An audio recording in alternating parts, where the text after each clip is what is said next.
Speedball 2 is one of those games that everyone trots out as being one of the best of all time. It always features highly on them lists of best games on the systems. But should it be there? Was it all just hype? Well, here on NGR we aim to find out, so here we go. Here's Noob Games review of Speedball 2 on the Amiga. Speedball 2, Brutal Deluxe, to give the game its complete title, was released in 1990. It was developed by the Bitmap Brothers and is the sequel to the 1988 game Speedball.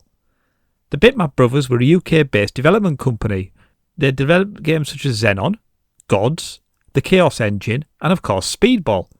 They are known for their high quality but difficult games. They had a really strong fan base in the 16-bit Amiga and Atari ST community.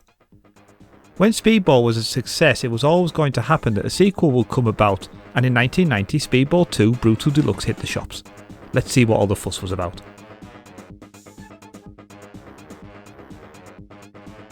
The screen is a top-down view of a futuristic game.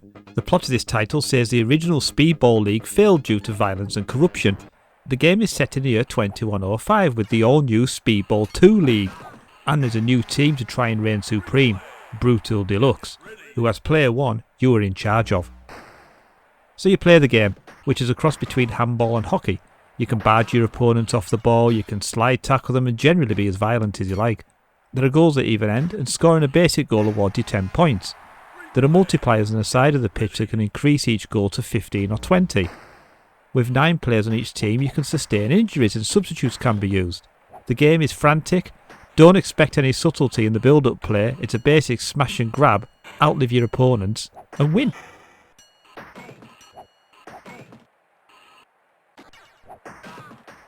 Each match lasts 180 seconds, and that's plenty enough. You need a breather in between the halves and at the end of the game to compose yourself ready for the next challenge. You can play a knockout league or cup, and depending which one you choose depends how long you're going to be playing the game for.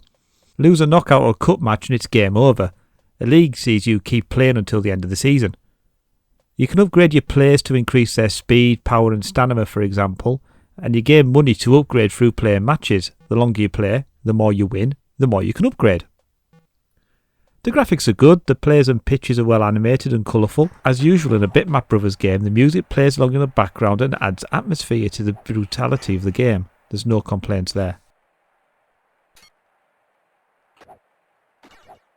The game has been re-released and upgraded throughout the years, with the most recent being Speedball 2 HD for the PC, available on Steam. And that's pretty much all there is to say. The game is fast-paced, good for a thrash with your friends or against the computer. And unless I've missed something obvious, I'm struggling to see the hype in it.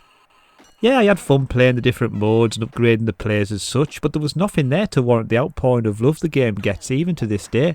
Don't get me wrong, it's well presented, graphically there's nothing wrong and it sounds great and it plays just as good, but I'm not astounded by the game. I really don't want to come across like I'm bashing the game in any way, but it does seem very run-of-the-mill for the Amiga at the time. Still, it wasn't terrible and it did kill a few hours for us. That's all for this episode. Don't forget to like and subscribe, and I'll see you next time on Noob Game Reviews.